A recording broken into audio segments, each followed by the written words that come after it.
Hello friends, मैं हूं किरीश Chaudhary group और में आप सबका स्वागत है। तो बेसिकली इस वीडियो में हम देखेंगे कि जो वन टू वन रिलेशनशिप है, जो दो टेबल्स के बीच में वन टू वन रिलेशनशिप होते हैं, तो उसमें हम वो कैसे हम क्रिएट कर सकते हैं, वो टेबल्स के साथ हम कैसे दे सकते हैं। सो बेसिकली सबसे पहले देखते हैं वन टू वन रिलेशनशिप क्या होता है। थोड़ा बेसिक इंट्रोडक्शन मैं आपको बता देता हूँ।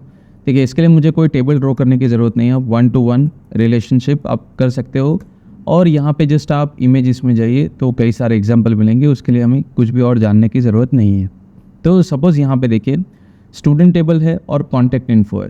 अब एक स्टूडेंट का एक ही कॉन्टैक्ट हो सकता है, ठीक है, और एक कॉन्टैक्ट एक ही स्टूडेंट को बिलोंग करता है। सो बेसिकली यहाँ पे वन टू वन रिलेशनशिप होता है, ये आपको ध्यान में रखना है। ठीक है, अब यहाँ पे देखिए कैपिटल और कंट्री और कैपिटल के बीच में है। एक कंट्री की एक ही कैपिटल हो सकती है और यहाँ पे देखिए एक कैपिटल एक ही कंट्री को बिलोंग कर सकता है। सो बेसिकली दोनों टेबल में रिलेटेड एक एक ही रिकॉर्ड होगा। सो उसी को हम वन टू वन रिलेशनशिप कहते हैं। अगर आपको ज़्यादा जानना है तो आप मेरे डेटाबेस के ट्रेनिंग वीडियो से वो आप फॉलो कर सकते हैं। ठीक है, सब यहाँ पे अब यहाँ पे देखिए ऑलरेडी मैंने इसके लिए एक क्वेरी बनाई हुई है। देखिए तो यहाँ पे ये क्वेरी तैयार है, पर इसके लिए हम क्या करेंगे कि यहाँ पे हम मॉडल्स अब होम पेज में नहीं बनाएंगे, क्योंकि काफ़ी सारे मॉडल्स बनाएं, क्योंकि प्रॉब्लम्स आ सकती है। बार बार हम डिलीट अपडेट करें तो उसका कोई मतलब नहीं है। सो यहाँ पे हम सर्विसेज में हम बनाएंगे, जो भी मॉडल्स अब नए बनाएंगे प्रैक्टिस के लिए तो इसमें बनाएंगे।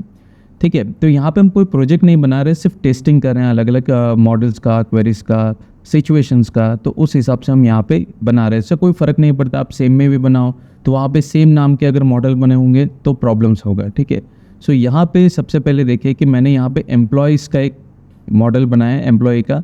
सो उसमें नॉर्मल जो बेसिक्स फील्ड है वो मैंने ली है और यहाँ पे देखिए दो मैंने और मॉडल लिए हैं, एम्प्लॉय डिटेल और एम्प्लॉय क्वालिफिकेशन। अब बेसिकली कैसा है कि एक एम्प्लॉय की एक ही डिटेल हो सकती है, मतलब कि अगर देखने जाए तो पासपोर्ट डिटेल्स में यहाँ पे मैंने ऐड की है। सो बेसिकली एक एम्प्लॉयज़ का एक ही पासपोर्ट हो सकता है और एक पासपोर्ट एक ही एम्प्लॉयज़ को बिलोंग कर सकता है। तो यहाँ पे ये one to one relationship buildup होता है। सेकंड, यहाँ पे एम्प्लॉय क्वालिफिकेशन है। तो यहाँ पे देखिए मैंने वन टू वन नहीं दिया है बट फॉरेन की दी है। क्यों? क्योंकि यहाँ पे default one to many relationship मतलब क्या है कि एक एम्प्लॉय की एक से ज़्यादा क्वालिफिकेशन हो सकती है। सो उस हिसाब से हमने यहाँ पे दिया हुआ है। सो यहाँ पे चलिए हमें वन टू मैनी का एग्जाम्पल इस तरह से दे सकते हैं, वन टू वन का इस तरह से दे सकते हैं। तो बेसिकली यहाँ पे देखिए कि मुझे क्या करना है। तो सबसे पहले यहाँ पे देखिए if we define relationship with foreign की and it will allowed multiple entries into employ details. यहाँ पे हमने देखिए वन टू वन में हर एक जगह पे फॉरेन की यूज़ की है। सो इसका मतलब क्या होगा कि एक एम्प्लॉयज़ के मल्टीपल पासपोर्ट भी हम यहाँ पे एंटर कर पाएंगे। ये इश्यू हमेशा रहेगा। वन टू वन में तो ऐसा नहीं होता है कि जैसे एक एम्प्लॉय का है तो पासपोर्ट एक एम्प्लॉय का एक ही रहेगा और एक पासपोर्ट एक ही एम्प्लॉयज़ को बिलोंग करेगा। सो ये चीज़ नहीं होनी चाहिए। जबकि यहाँ पे अगर मैं फॉरेन की से रिलेशनशिप बिल्डअप करता हूँ तो मुझे मैन्युअली ध्यान रखना पड़ेगा कि एक एम्प्लॉय का ये पासपोर्ट रिकॉर्ड आ गया है कि नहीं, मतलब कि दूसरी बार रिकॉर्ड आना नहीं चाहिए। तो ये चीज़ ये चेक नहीं करेगा। जेंगो में ये फैसिलिटी नहीं है अगर आप फॉरेन की यूज़ करते हो। तो अगर आप वन टू वन चेक करते हो, वन टू वन ऐड करते हो तो ये फैसिलिटी देता है। तो यहाँ पे देखिए कि जैसे मैंने यहाँ पे फॉरेन की दिया है तो मतलब यहाँ पे भी one to many relationship buildup हो गया। मतलब कि एक एम्प्लॉयज़ के मल्टीपल पासपोर्ट में एंटर कर सकता हूँ, जैसे एक एम्प्लॉयज़ के मल्टीपल क्वालिफिकेशन में एंटर कर सकता हूँ। तो ये एक्चुअली इस केस में ये गलत है, क्योंकि एक एम्प्लॉय का एक ही पासपोर्ट हो सकता है। तो अब इसके लिए हमें क्या करना है, तो यहाँ पे देखिए सो अगर मुझे एक एम्प्लॉयज़ का एक ही पासपोर्ट का रिलेशनशिप बिल्डअप करना है तो यहाँ पे मैं कुछ इस तरह से लिखूंगा। देखिए यहाँ पे मैं EMP ID है, जो मेरा ID है उसको मैंने फॉरेन की दी हुई है। ठीक है, तो इसकी जगह पे मैं क्या लिखूंगा, EMP ID models dot one to one field. So यहाँ पे वन टू वन कीवर्ड में यूज़ करूँगा। कौन से मॉडल के लिए, तो एम्प्लॉयज़ के लिए। चलिए यहाँ पे एम्प्लॉई है, सो ये थोड़ा मैंने रिपेयर कर दिया है। तो यहाँ पे क्वालिफिकेशंस को भी मैं रिपेयर कर देता हूँ।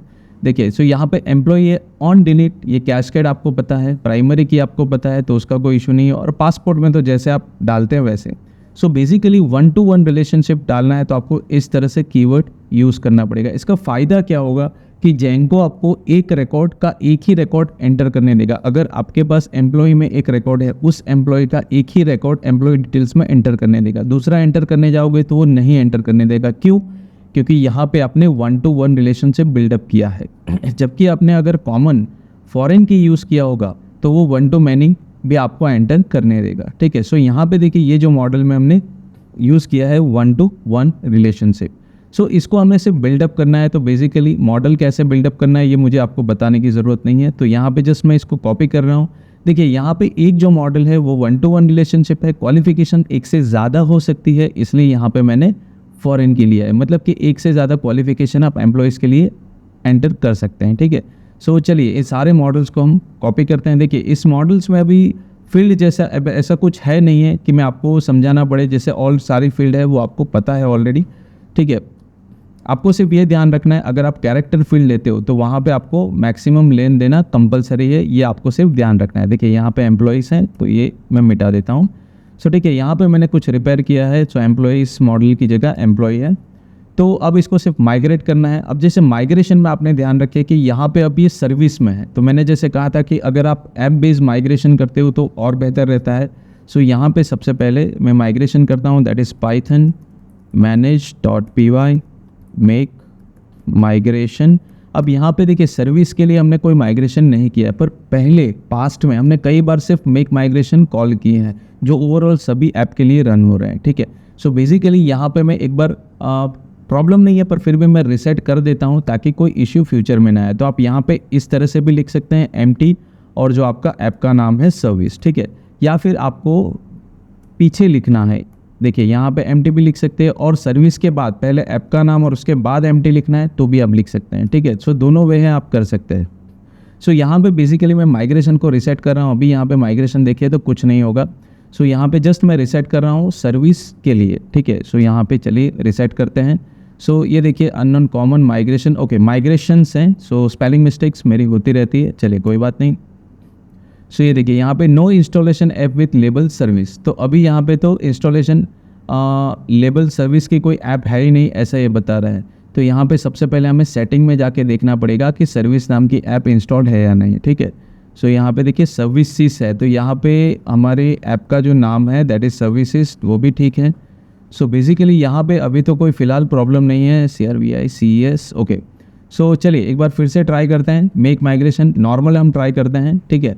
सो नॉर्मल ट्राई करेंगे तो रिसेट नहीं करते हैं, जस्ट उसको सर्विस के साथ कॉल करते हैं। सो यहाँ पे हम सर्विस सॉरी हमारे इसका नाम सर्विसेज है। सो यहाँ पे भी स्पेलिंग मिस्टेक ही है, चलिए कोई बात नहीं। सो यहाँ पे सर्विसेज, ठीक है। सो उसका इशू आ रहा था तो चलिए कोई नहीं। अब यहाँ पे इसको मैं रन करता हूँ तो ये यहाँ पे एक रिसेट कर देगा। तो यहाँ पे देखिए सर्विसेज में एक रिसेट माइग्रेशन फाइल बन गई है। अब आप मेक माइग्रेशन करो, कोई इशू नहीं है, पर ऐप के नाम के साथ करो क्योंकि ऑलरेडी वो दूसरे मॉडल्स हैं वो बने हुए हैं। तो अगर यही सेम नाम का मॉडल मैं बनाने जाऊँगा तो प्रॉब्लम दे सकता है। तो यहाँ पे सर्विस अंडरस्कोर करके बनाएगा तो कोई इशू नहीं होगा। वैसे भी इशू नहीं होगा क्योंकि ये मॉडल्स हम सर्विसेज में बना रहे हैं। पर जनरली जैसे मैंने कहा ऐप बेस्ड अगर आप माइग्रेशंस करते हो तो बेटर रहेगा, दूसरे ऐप्स को प्रॉब्लम्स नहीं होता है, ठीक है। तो ये मेरी आदत है और प्रोफेशनल्स की हमेशा होनी चाहिए। सो ये आपको ध्यान रखना है, ठीक है। तो यहाँ पे मैं सर्विसेज मेक माइग्रेशन पहले करना है आपको। सो यहाँ पे चलिए देखिए 3 मॉडल्स मैंने बनाए, तीनों 3 मॉडल तैयार है, कोई इशू नहीं है।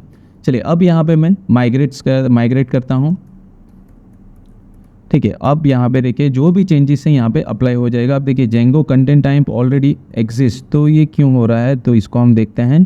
हाँ यहाँ पे देखिए सेम नाम का टेबल का इशू आ रहा है। तो जैसे मैंने माइग्रेट किया पर यहाँ पे सर्विसेज नहीं लिखा, तो मैंने कहा ना ऐप बेस्ड लिखिए तो बेहतर रहता है। तो यहाँ पे चलिए तो ये देखिए हो गया। सो ये आपको ध्यान रखना है कि ऐप नहीं लिखते हैं तो कितना इशू हो सकता है। तो आप एरर ढूंढते रह जाओगे पर एक्चुअली एरर कहीं पे है नहीं, बस आपका माइग्रेशंस किस तरह से आप कर रहे हो उसके बेस पे यहाँ पे डिपेंड करता है, ठीक है। चलिए एक बार डेटाबेस चेक कर लेते हैं, टेबल बने हैं कि नहीं मॉडल्स, तो ये भी देख लेते हैं। तो यहाँ पे सर्विस है तो सर्विस बेस पे बने होंगे, ये देखिए सर्विस एम्प्लॉय डिटेल्स और नीचे सर्विस अंडरस्कोर एम्प्लॉय क्वालिफिकेशंस। तो इस तरह से आप many to many relation 1-to-1 relationship आप दे सकते हो, ठीक है। सो आपने यहाँ पे देखा कि कैसे 1-to-1 रिलेशनशिप आपको देना है। सो इस तरह से आप 1-to-1 को मैनेज कर सकते हो, ठीक है। अब यहाँ पे यहाँ पे कुछ चेंज हो गया है, ओके। अब यहाँ पे देखिए कुछ डिफरेंसेस है वो हम देख लेते हैं, काफ़ी इंपॉर्टेंट है तो वो हमें जानना ज़रूरी है, ठीक है। सो यहाँ पे चलिए देखते हैं, ये देखिए मैंने लिखे हुए हैं से फॉरेन की एज ओवरसीज 1-to-1 रिलेशनशिप। तो यहाँ पे देखिए विथ फॉरेन की you can have multiple entries in referencing table. मतलब कि अगर आपने यहाँ पे फॉरेन की दी हुई है तो आप एक एम्प्लॉय रिकॉर्ड के लिए मल्टीपल एंट्रीज यहाँ पे दे सकते हैं। पर अगर आपने यहाँ पे देखिए 1-to-1 रिलेशनशिप है तो each entry in referencing table is associated with exactly one entry. मतलब इस टेबल में अगर एक एंट्री है तो इसी में भी उसी एम्प्लॉयज़ के लिए सिर्फ एक ही एंट्री आप कर सकते हो, दूसरे एंटर करने जाओगे तो वो एरर देगा। सो ये 1-to-1 का बेनिफिट्स हैं, ठीक है। नेक्स्ट, द फॉरेन की field is mutable by default, nullable by default. Foreign की फील्ड है, इसमें आपको नल भी रख सकते हैं, अगर मुझे कुछ नहीं डालना है तो इसको मैं नल रख सकता हूँ, ठीक है, meaning it can be null. जबकि 1-to-1 फील्ड है typically set as a primary key of the referencing table, कि मतलब यहाँ पे मुझे रेफरेंसिंग टेबल का मतलब यहाँ पे अगर एम्प्लॉय आईडी 1 है तो यहाँ पे भी एम्प्लॉय आईडी 1 मुझे एंटर करना पड़ेगा। सो ये कैसा है कि रेफरेंसिंग टेबल है तो एक बेहतर ऑप्शन रहता है कि आप नल वैल्यूज़ नहीं रख सकते 1-to-1 रिलेशनशिप में, तो ये आपको ध्यान रखना है, ठीक है। Now you can access related objects in both directories, मतलब कि यहाँ पे अगर ये दोनों टेबल की बात करते हैं क्वालिफिकेशन ऑन एम्प्लॉयज़ की, सो यहाँ पे एम्प्लॉय आईडी थ्रू मैं एम्प्लॉय क्वालिफिकेशन को भी एक्सेस कर सकता हूँ और यहाँ की employee ID through employee details को भी एक्सेस कर सकता हूँ। पर 1-to-1 रिलेशनशिप में ऐसा नहीं है। 1-to-1 रिलेशनशिप में क्या है कि एम्प्लॉय आईडी थ्रू ही आप एम्प्लॉय डिटेल्स एक्सेस कर सकते हो, एम्प्लॉय डिटेल्स थ्रू आप एम्प्लॉय तक नहीं पहुँच सकते। सो ये एक अच्छा सिक्योरिटी पर्पस से भी आप 1-to-1 रिलेशनशिप मैनेज कर सकते हो कि जो आपकी सेंसिटिव इन्फॉर्मेशन है, यूनिक इन्फॉर्मेशन है, सिंगल इन्फॉर्मेशन है, उसको आप अलग टेबल में स्टोर करके एक 1-to-1 रिलेशनशिप बिल्डअप कर सकते हो और सिक्योरिटी प्रोवाइड कर सकते हैं जेंगो में। तो काफ़ी बेहतरीन इनबिल्ट सिक्योरिटी फीचर भी इसने दिया हुआ है, ठीक है। चलिए, इस वीडियो में हमने यहाँ पे 1-to-1 रिलेशनशिप इंप्लीमेंट कैसे करते हैं वो देखा, फॉरेन की देते हैं तो क्या इम्पैक्ट होता है वो सारी चीज़ें हमने देखी। आगे की वीडियो में हम देखेंगे कि मैनी टू मैनी रिलेशनशिप हैं और भी बहुत सारी चीज़ें हैं, उसको हम कैसे इम्प्लीमेंट कर पाएंगे और वो क्या चीज़ है वो कॉन्सेप्ट भी हम थोड़ा बहुत पढ़ेंगे, ठीक है। तो ये वीडियो पसंद आया है तो लाइक कीजिए, शेयर कीजिए, सब्सक्राइब कीजिए और नोटिफिकेशन के लिए बेल आइकन पे क्लिक कीजिए। आज के लिए धन्यवाद।